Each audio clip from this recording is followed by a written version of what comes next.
Good morning. Happy Tuesday, everybody. Yeah. Boy, I'll tell you, this has been quite the week. We have done some interesting things this week, and we'll get more into that later. But we will. boy, Well, welcome. we have a terrific from, show. Yeah, welcome to a visit from Santa and Mrs. Claus. We're so glad that you could join us. And as always, you know, we're live on Facebook and Roku and YouTube. So make sure you share and comment, because we've got, I think, a really, really good show. Yeah, today. you know, I've East been Tennessee so excited about is it. so full of history. It is. It is just It's rich just with history. Unbelievable. And, yeah. you know, going back, in fact, not too long ago, we did the wonderful tour of Fort Loudon Yeah, we did the State video. Park. And that takes you all the way back to the French-Indian Wars. Right. So, right. well, yes. we're gonna stay in that period a little bit, because Yeah, we are, our actually. guest that's coming in today Yeah. has got just a plethora of information about another legend of East Tennessee that probably had one of the greatest impacts on the Cherokee people. Yes. And yes. oh, yes. wait till you hear the story of this guy. He was just incredible. Remarkable man, really. So A true genius of his time. yeah, obviously. So. once you hear about him. And I'll tell you, we got all the information. You're just gonna be amazed at everything that we got. And you're going to want to visit this place, because it is fabulous, and it's got a great history it really for the Cherokee people, and of course for the gentleman himself, which is Sequoia. Yeah. So, you know, without any further ado, I want to introduce you to Charlie Rhodarmer, who is the director of the Sequoyah Birthplace Museum. Charlie, say hello to all the folks for us, and welcome. Good morning, welcome. Thank you for having me on your show, with Mr. and Mrs. Claus. We're so thrilled you were able to make it out. Yeah. Now, the Sequoyah Birthplace Museum is actually down the 411, and where we were at the Fort Loudon, which is just outside of Maryville, and you get into Vonore. Right, right. He's just like about not even a half mile down the road kind of from across the road, really. Yeah. Almost right across the road. Yeah. And it's a fabulous place. I mean, we've been there, and we're probably going to do a live video We there, are. going forward. But Charlie, I'm going to leave this up to you, because this man was so fascinating, and I don't want to take any time away. Explain to us how a person who was completely illiterate himself and had no previous background in languages developed an entire syllabary for the Cherokee people and everything. Oh, well, Yeah. start talking. Do we have 2 hours? Yeah, I know. Well, it's a condensed version. yeah, give us the Cliff Notes. Well, it's a progression. We know, you know, as he was growing up, he was a very talented artist, and he would draw pictures. He could draw a bison like no one else could draw a bison. You looked at it, and it was so realistic. And one mentioned that he could draw a person's face, and you could look at it and recognize the person. So he was very artistic. He teaches himself to silversmith at some point, and then he ends up becoming a blacksmith. And what he would have done is, there's when Tellico Lake was created, that formed an island, and so 360 goes across the island, and so everything on the left side of the road is Fort Loudon State Historic Area, and then everything on the right side is Sequoyah Birthplace Museum. Oh, okay. Now, Sequoia would have been born somewhere around the village of Tuskegee around 1776. We're, you know, either in the village or somewhere close to that area. Now, as he grows up, and while I mentioned the fort, there's also another historical site, which is the Tellico Blockhouse, which is across the river from the fort. So, you know, you can spend pretty much a whole day right there in the middle of Vonore. Very easily, and just get a tremendous amount of history. Oh, some great history. And just up the road was the Civil War battle. So there's a lot of things that took place right in that little spot. Well, and if you could keep going beyond the museum, there's a lot of grave markers and that kind of thing for the Cherokee people, is there not? Well, yeah, there's a number of markers around. In Von Orr, the little town, is also the Von Orr History Museum. And then you can go down a little bit farther. Of course, there's Lost Sea Cave. So there's a lot of sites right in there. But to kind of come back to Sequoia, Yes. that Tellico blockhouse was built to keep. They would run patrols out of there to make sure that no whites were encroaching on Cherokee land, and so they were running patrols out of there to keep that from happening.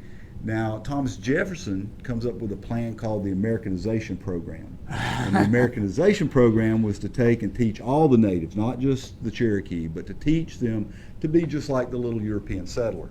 Live on a set acre farm, build their own house, raise their own food, sell the surplus to make money, teach them industrial arts like blacksmithing, coopering, tinsmithing. And then they again could make their own money, more money.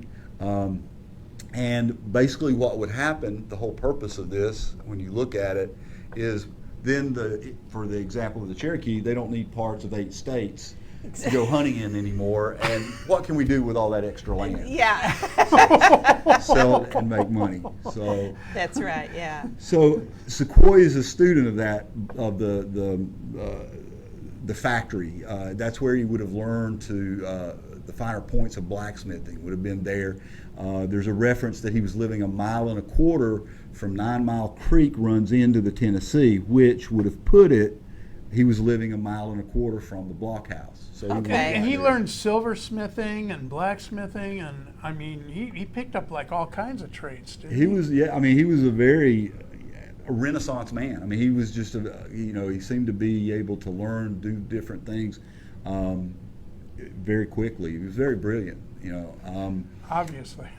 And that's one of the things. There's a lot of rumors and things that come around that talk about, for instance, they say Sequoia saw officers writing orders during the War of 1812. And that gave him the idea that we could do that for the Cherokee language. We could create a way of putting it on paper. Now, to go back and actually get back into the story, so Sequoia learns to blacksmith. And he must have been, what it tells me is he was a very good blacksmith, because his problem was he couldn't remember what people owed him for the work he did. And so because of that, the Cherokees, you give me 2 apples, you give me 2 apples, I have 4 apples. Now the Cherokee could say that in their language, but they had no numbering system to write 2 plus 2 equals 4. They had no number characters, no number symbols. Okay. They had no characters or symbols to put, she gave me 2 apples, he gave me 2 apples, so therefore I have 4 apples. So they couldn't put that on paper. And so what Sequoia does first is he developed a numbering system. And this was at the Gilcrease Museum in Tulsa, Oklahoma. And it shows his symbols that he used for numbering. And he counts from 1 all the way to 1,000,000. Holy cow. A million? So he could count up to 999,999,999. So he developed this numbering system, and he then would take a piece of paper and he would draw a picture of your face, and using this numbering system, put down what you owed him for his work. Helps when you're an illustrator and a genius. So he not only... So did the numbering system come before the alphabet system? Yes. Okay, so this was his first idea. Oh. So he and see, well, I guess it's a necessity. For instance, when I was in college, I actually worked my way through college blacksmithing, and I had no problem ever remembering who owed me money. So, as I mentioned earlier, that tells me that he was a very good blacksmith and he had a lot of business.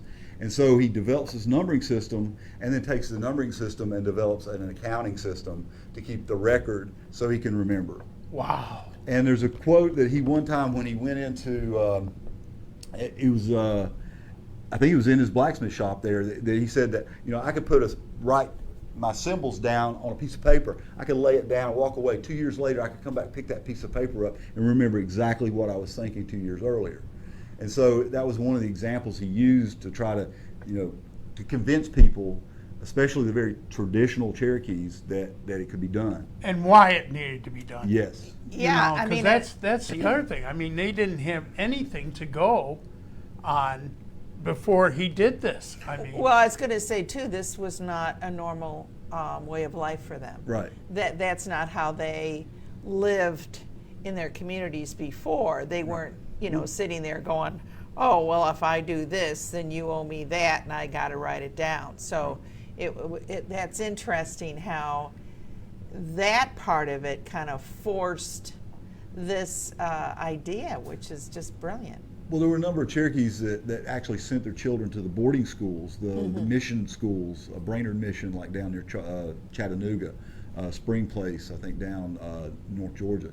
And so one of the things that the Cherokee parents would send their kids, not necessarily for the religion, but to get the education, to be able to learn to read and write in English, to be able to do numbers. And Right. a number of Cherokees were very, very highly educated. Elias Bootnott, who will come into this story a little bit later, involved with the newspaper, he and a friend had went up to university up in New England, and so had a traditional university education.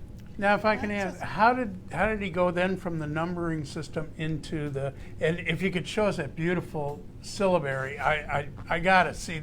Okay. People Once gotta again, see that. Yeah. This isn't a simple answer. I didn't think it would be. Well, what happens, to give it to you in a nutshell, Okay. the Sequoia actually, he announces in 1809 in his blacksmith shop, there's a group of Cherokee hanging out, people hang out in blacksmith shops and you're kind of trying to get work done and you just end up talking a lot. So, but he's in there, he's in his blacksmith shop sometime in the year of 1809, and he announces to this group of Cherokee, we could create a writing system. We could put our words on paper. And so it's in 1809 he began a 12-year journey in trying to create that writing system. And we know over that time that he tries different types of writing systems. Early on, it's like, well, I'll create a symbol for every sentence. Will that work? Well, yeah. We're sitting here, that's a symbol. Let's go outside, that's a symbol. Oh, I see what. Yeah. Oh, yeah. But imagine all the sentences I have said since we started talking and all the sentences you all have said and trying to remember all those symbols. And he realizes very quickly that's not going to work. Right. He also then starts thinking about, well, I'll take a symbol and use a symbol to for words and symbols or concepts. I'll create a symbol for words and concepts. So, for instance, if I have a blackboard, I draw a picture of a bird, and that means bird. A concept, I draw a circle with a dot in the circle. What do you think that could be? Bird in the tree. Ooh, bird in, you got it. Okay, circle with a dot out. Bird out of.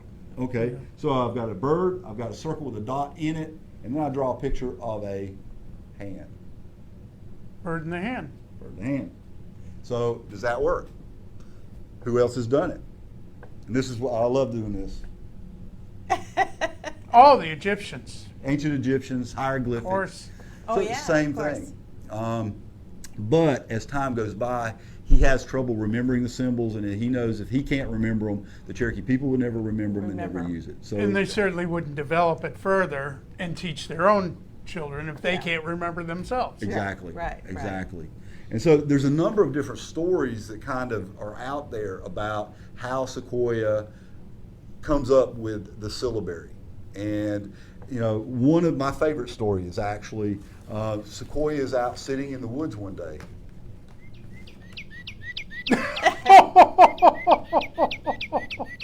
And he's listening to the birds sing. Aha. Did I mention we have a gift shop at Sequoyah Birthplace Museum? No, but that's a good tie-in, yes. But he's listening to that song and he hears repetitive sounds in the bird's song. And so that gets him to thinking, well, what if I break the sound of the language down? So he starts listening to his family, his friends, his neighbors. He starts pulling out these little repetitive sounds throughout the language, and he gives them symbols. Now, originally, he finds 87 sounds. and he gives those 87 sounds symbols. Now those symbols come out of his own mind by his own hand. They don't exist pretty much anywhere else in the world. Right. So this is another copy of a piece that's at the Gilcrease Museum in Tulsa, Oklahoma. And this is reported, like the numbering system, to be of Sequoia's hand, that he sat down and wrote this out. And he was showing people that his symbols are very flowing. I know it's kind of hard to see, but these little tiny symbols, they're very cursive, they're very flowing symbols. Not surprising, being an artist himself. Right. I'm sure, yeah, what he would write for letters and what I would write would look entirely different. Well, and there again, there's two stories behind that. Is he got his ideas from like the markings on the back of insects and butterflies and bugs. Those inspired him to make those flowing lines. Another thought out there is, remember, he had become a silversmith, so he probably learned to engrave, and a lot of this looks like engraving in a way. Oh, right, yeah. So Sure. I think both probably influenced Sequoia in the way that he created these symbols. Unbelievable. Now, we roll ahead in time, we have a problem. We want to buy a printing press, and we'll come back maybe and talk a little more about this if we have time, but we want to buy a printing press. And so Sequoia, and the gentleman Elias Bootnott, he's the one that's appointed by the Cherokee Nation to go buy a printing press, and he raises money to buy the press. But when he goes to look at buying the printing press, to print this, to print one of those brochures or a book, imagine every single symbol was a little piece of lead type. Right. That you had to set. Right. Then you put it in the printing press, put ink on it, put a paper, pressed it, and Right. peeled it off. Right. And then you went to the next page and the next page until you had Right. your book or magazine or newspaper printed. So you had to have thousands of lead type to print a book, to print Right. a newspaper. Well, they couldn't afford to create the type Oh, of Sequoia symbols. Yes. So because each one Elias was- Bootnott and several others, maybe Sequoia could have been involved, but then this is, they create this. Now, if we look, we see D's, and we see 4s upside down. We see W's, we see G's, Yep. we see C's, Yep. we see Z's. variations of C's and G's. Right. And V's, yep. These, so if you notice, that made it cheaper to buy the type because the molds existed and they Already. could go ahead and cast it. Now you'll see a few places, it's hard for me to kind of look around here, but like here's an S with a line through it. Well, you could just take the mold and etch that line in Sure, there. yeah, when yeah. you cast it, then there it was. Uh-huh. So it cost a little more, but not much more, but it made Right. it look different. And then there's symbols like here that Uh-huh. exist nowhere else in the world. Right. And those symbols make it uniquely Cherokee. Right. Yeah, I see several on that syllabary. Yeah. Okay. So, Well, I'll tell you what. We're going to take a quick break. Well, we are, and just before we take a break, though, we have Julie Christie in. Hello she's- in Scotland. Yeah, she's watching us from Scotland. How so, are things in Sterling, my Yeah. dear? so glad you could join us, and actually, I hope you find this interesting Yeah. from our standpoint of the Native Americans of America. So, but yeah, we'll be back in just If you a little bit. come right back in a couple minutes, so stay with us. Hello. You may recognize us from Mountain Fun Life TV show Storytime with Santa and Mrs. Claus. And here are the stories that bring the TV show to life. This Santa's Elf series of children's books features wonderful rhyme and beautiful corner-to-corner illustrations and include a special message from Santa at the end of each story. I wrote the books and Mrs. Claus did the artistry. Available in hard and soft covers, these books are available wherever great children's books are sold, or online or at our website, thenorthpolepress.com. There are 7 already published and more on the way. So pick up 1 or more of these books and read them to your kids today.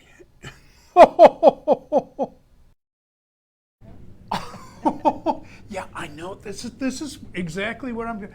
Boy, we could go on for hours on Yeah, we just, really could. on It's just a what a fascinating topic. fascinating man, and what an incredible Yeah. inspiration to his people and to everybody that learns about him.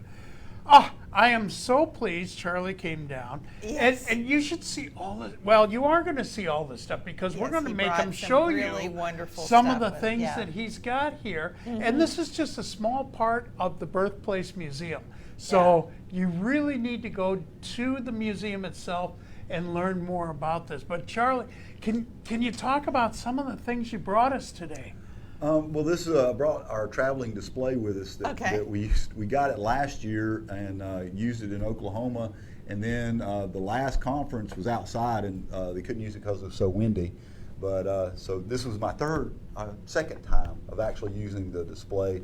We had this to kind of illustrate and show folks the new exhibit, and actually we kind of created a timeline. So you kind of walk through Sequoia's life. You can kind of see the major things that happened to him. And kind of how he goes through and in creating the syllabary. And of course, it gives a nice opportunity to see, like I think you're looking at Sequoia right now during the War of 1812, right. when he was during the Creek War.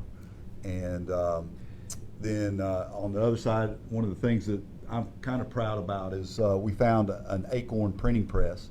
Which is the same type of press that the Cherokees bought. Which is almost impossible to find. I'm sure. They bought a Union Acorn printing press, and I found one of my mentors, my board member, Dr. Dwayne King, who was actually, most of his research was used for the exhibit. He and I both found two Union Acorn presses, but they were in other museums, and they wouldn't let her get her grubby little hands on them. And so, through searching, I found this incredible gentleman he was in New Jersey, and he actually, when I told him what we were doing at the museum and that we were looking for a Union Acorn press, and he certainly said, "Well, you'll never get your hands on one of those." And he said, "But guess what? I happen to have an Otis Tufts 1833 Acorn printing press." Oh, wow. Oh, wow. Now, I kind of keep saying Acorn. It's not showing on the screen right now, but do you see the shape? Yeah, on the it press? looks like an acorn It does. upside down. It's the exact same technology. This is probably 6-7 years newer than the Union press, but it's the exact same design. It's the exact technology that the Cherokees were using down at New Echota. Man. That is just amazing. Wow, that is just so impressive. Well, and you had mentioned at the break you wanted to talk about the blockhouse a little bit more with regard to Sequoia and how that all tied in, because that's all right in the same time frame. Yeah, and right in the same area, yeah. Well, you've got to remember that the Cherokee were an oral society up till the point when Sequoia created the writing system, and even people were continued. Cherokee have been known as just incredible orators, being able to give speeches and talk for hours. So, and just to do persuasive arguments, and and they were just very good speakers. And so, when you get into storytelling, storytellers know that sometimes you don't let the truth get in the way of good story. That's true. Nonsense. Where have we ever heard that? So that actually leads to some problems, and I've actually had 3 different movie folks, documentary people that have approached us at the museum. Oh, we want to do a documentary on Sequoia. And 2 of them I never heard from after the first couple of phone calls. One of them, he finally called me back after about 2 months, and he said, "There's no way we can do this. There is so much contradiction. There's so many stories. I mean, there's out and out lies about Sequoia. There's big tall tales about Sequoia. There's misconceptions, misinformation. There's contradictory information, and then there's what we know. And so it's very hard to go through there and pull it all together. And so Anytime you have a legend, anytime that you've had somebody who's been a bigger than life person. It's impossible to stick strictly to the you know, the line, if And, you will. yeah, and there's And always rumors. always rumors Always and rumors, which are- misconceptions Yeah, and yeah, false facts yeah. and yeah. So and again, you got to remember this is going back to when they signed the Declaration of Independence. Yes. Well, he was born around that period. Right, yeah, but- 1776. but we're Yeah, talking- he was born Yeah. right around the time Yeah. the Declaration was signed. Well, as we know, the longer you go in history, the more embellishment takes Oh, place in that's all true. the stories. So yeah, so that doesn't surprise me, and especially he's such an accomplished man. Right. I mean, a soldier. He was a father. He was a a Statesman. tradesman. He was he developed the syllabary. Sorry, I'm going on. Well, I get so suppo- excited. Sorry. I suppose too that sometimes we don't know the impact a person like that will have when they live amongst us. Right. Oftentimes it's history that dictates how famous they are. So you really are relying on those individuals who knew him, Right. and whether they, again, oral history of what they remember about the man, or maybe some written history also that they put to paper Right. about the man. But it's probably not as much as what you'd like, Right. because it's like after the fact of going, wow, he was a famous man. So I imagine that, yes, there's all kinds of rumors. But one you wanted to dispel, though, is that it wasn't from the War of 1812 Right. that he wanted to develop or had the idea to start developing an alphabet. It was more local at the blockhouse. Well, what happens is, the story. One of the stories out there is that he sees the officers writing orders, and the section of the museum of War of 1812 is the Creek War is called Words Win Wars, and the story goes he's amazed that this officer can write down on a piece of paper, Captain Smith, bring your company here on Wednesday, and this little piece of paper, is carried by a runner, and 3 days later on Wednesday, Captain Smith shows up with 100 men in his company, and and so that seed is planted. Well, the seed, as I said, that's 1814. Right.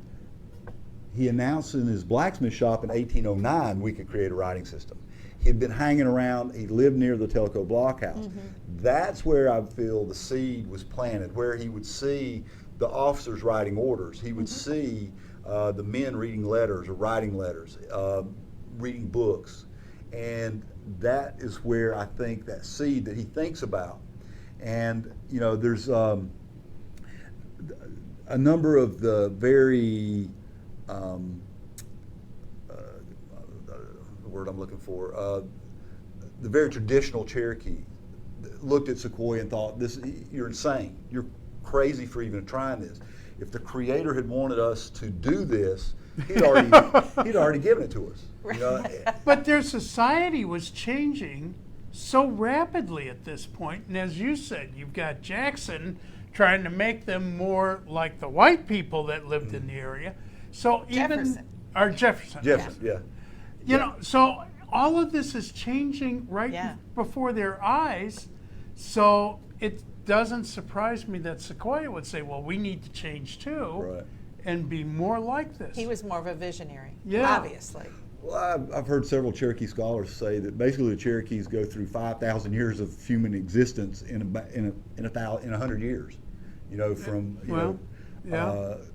so things are definitely changing. Culture, and the men's role, which was warriors, to be out, go hunt, to fight, to protect the town, the clan, your family, to provide the food, that was their mission. The women were to take care of the children, to raise the children up, to grow the food, to give birth, and give birth. The plants give birth out of the earth, and so this Americanization is changing that, because it's now telling the men to be the farmer, to grow Right. the Stay at home. plants. Right. And the woman, instead of just being the growing and raising the plants, to be the domestic, make cheese and make butter, Right, and right. stay in the cabin, tend to the house.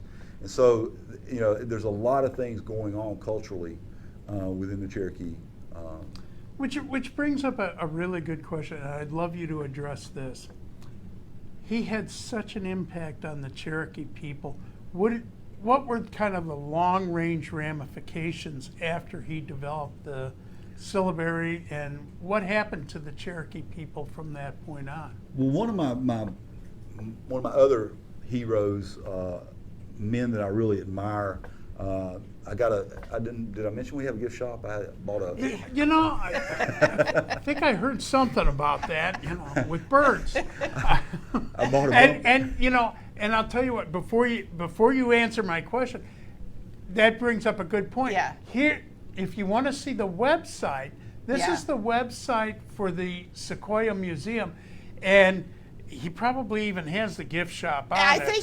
think he does in his shop, but it is it's sequoiamuseum.org is the name of the website, and obviously there's got a lot of wonderful information, including directions and such and as how- hours and days and how to get there. so- And then we also have, they also have a Facebook page, and that is Sequoyah Birthplace Museum is their Facebook page. So make sure you go to that and like their Facebook page. Yeah, in case we don't answer all your questions, Yeah. and believe me, we won't, because there's so much to this man and his legacy. But anyway, getting back to so how did that wind up affecting the Cherokee people going forward? Well, to bring this around to why we have a gift shop, and I bought a bumper sticker at the gift shop. We have some bumper stickers that Sam Houston for president. So Sam Houston is another incredible. Wish he was running now. Yeah. But he's another incredible man. He's born and raised 7 years old up in Virginia, but then they moved down to Greenback. So Yes. he lived. Most say Maryville, but it's more Greenbacks where the home was. He ends up running away from home, goes down and lives with Chief Jolly on Jolly's Island, which is Hiawassee Island now. And he learns Cherokee. He's at the Battle of Horseshoe Bend along with Sequoia and the 600 Cherokee. But I could talk a long time on Sam Houston. Yeah, really. I know. As if one legend wasn't enough. I know, and he has a schoolhouse in Maryville. Yes. Yes, that is an awesome site. It is. And when he would do during lunch or during the day, he would take the kids out and sit by the spring, and they would eat, and he would tell them Cherokee stories.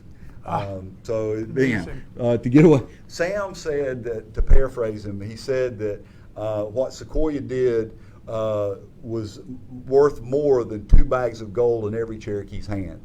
Wow. To be able to give the Cherokee people the power of literacy, to be able to write things down, to be able to read their language. Immediately they started, once they got the printing press, they started translating the Bible, they started printing hymns, hymn books. They started the first bilingual newspaper in the United States was the Cherokee Phoenix. It was the first tribal newspaper in the United States. Wow. There's some of those collections are extended, like they would send them to New York Library, or they'd send them over to Europe, England. And so, what Sequoia did is just in 5,000 years of human civilization, and all the records around all the world, no one person who was illiterate has ever created a writing system by themselves. And Sequoia is the one that did that. And so that's why we That build is just schools and incredible. name them after him, museums. And I mean, really, it is such a tribute for the Cherokee that it's as they say, knowledge is power. Right. And if you have the ability to write, then you also are able to get all those stories, the oral history, and get those in writing as well. That's what I was So, going to say. Imagine yeah, all the so it's- history that would have been lost if he Yeah, hadn't it's- developed this, and especially as we said, their culture changed so radically, and all of that would have gone away and not been remembered. Not remembered at all. going I mean, forward. It's, So it's, that's just it's an amazing. incredible gift. Now, just quickly, because we have to kind of start wrapping this up, but I actually wanted to make a comment that on the Sequoia panel that you brought in, that is a familiar face to me from the movies, and that's the actor Wes Studi. Mm-hmm. That now, how did he come to your museum and obviously become part of this? Well, the board they wanted to get Wes Studi, his niece, Delana Studi. She is in. We've got 2 films and this picture, a painting that comes to life. And the first film is of Huerta, Sequoia's mother, and she's singing to him, and it's the whole thing is, here this baby's born on the frontier, and how does he get, and the thing kind of boom shows the Capitol, and the statutory hall where. How did this baby end up with a statue of the 100 most famous Americans or citizens of the United Influential, States? yeah. And so he's one of the statues that is in the rotunda there, and so Delana's in that, and so she's Wes' mother in that. But then in the second theater, it's kind of it's one of a shadow theater. So there's items there, and I liked it. I didn't think I would like it at first, but then, being a historian and into clothes and into uniforms, you tend to focus on all that stuff going and not listening to the message. With the shadow, you just have the shadow. So it's Wes and it's the little girl, but it's Delana doing the little girl's voice. So she's his daughter, and then he's Sequoia, and you just see the shadows, but you see the images of the trying to create hieroglyphics and trying to come up with a system of being able to use the syllabary. And then the third pit is a painting where it's Wes Studi, and you push the button and he comes to life, and he kind of challenges you, that he had hardships, and people were not all for him, but he kept pressing on until he accomplished, and his greatest pleasure was the fact of seeing his daughter being able to read and write in her own language. Oh, I bet. So Marvelous. Yeah. Oh, that's just incredible. Yeah. Boy. Well, yeah. So, Wow. oh my gosh, Okay, we're going back with you. Yeah.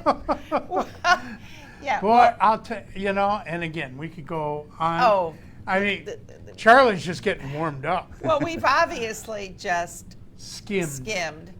but we want to thank you so much, Charlie, for joining us. This was and incredible. giving us a little education of Sequoia and the incredible, really incredible man that he was. Real quickly, I mean, I know you can look it up on the website, but why don't you give us your hours and days? We're open every day, 7 days a week. We're open from 9 to 4 Monday through Saturday, and 12 to 4 on Sunday. We kind of adjusted. We had a gentleman show up yesterday right at 4 because our brochure says that we're open till 5.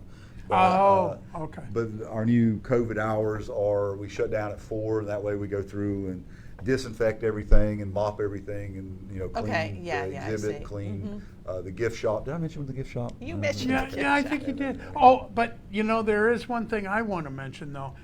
Ordinarily, the Birthplace Museum also has several events through the year. Yes. Now, due to COVID, They've been canceled. they've all been postponed. Yes. But again, check out their website because Yeah. they have all kinds of wonderful events Yeah. that normally would take place during the year. We're- So if you're planning We're going to try to do kind of a virtual, our fall festival is coming up. It's always the weekend after Labor Day. And what we're going to do is try to get some of to get the Warriors from Cherokee, the Warriors of Anagadua, get the Friends of the Museum of the Cherokee, and have them come over, and we're going to do have the Warriors do a dance or two, have the friends do some demonstrations, video that. Oh, wonderful, wonderful. And then kind of a little special thing is we had a townhouse which was starting to rot, and we'd actually tore it down and piled it up to burn it. And one of my friends, one of the Warriors, said, "Whoa, whoa, whoa! Let's do like the old ones, and we'll, make music, sing, tell stories, dance."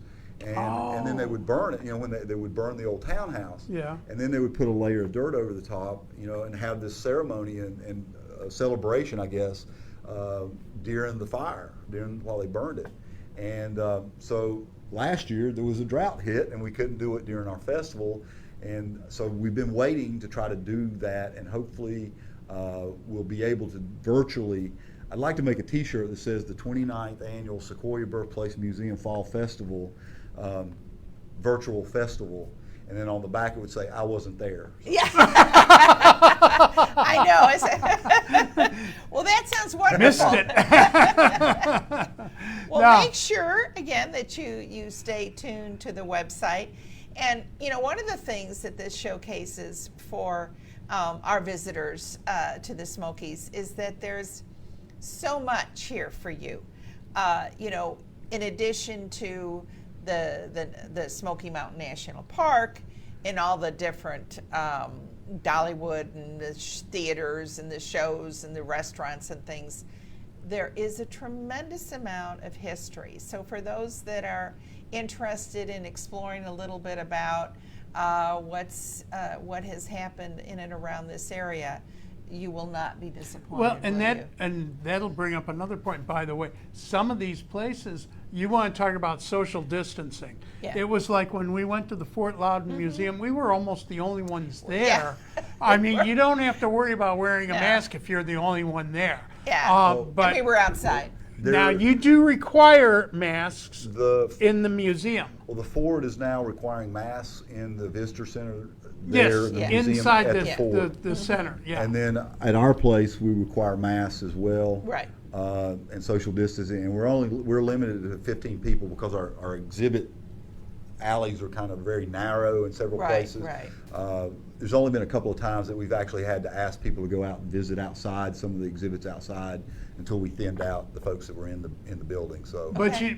you have that availability to, Yeah. if the weather is decent outside, boy, there's a lot of grounds lot of there stuff, to yeah, go out and there's explore. a lot of stuff You'd be outside. surprised what all is out there. Yeah. I mean, we were looking at that going, I want to see that. I want to see And we that. will be doing a live. Yes, so we So don't watch for that. Yeah. So we'll get in there. Maybe and- we'll even see Charlie Yeah, again. yeah. Well, thank We you. are so busy here, but Yeah. you could be too. Well, thank you again for joining us. We always appreciate you being here with us, and we hope that you enjoyed this show as much as we did. So be good, be kind, and we'll see you next week with another special show. We've got a real special guest next Yes, week. we do. So- We do. So stay tuned.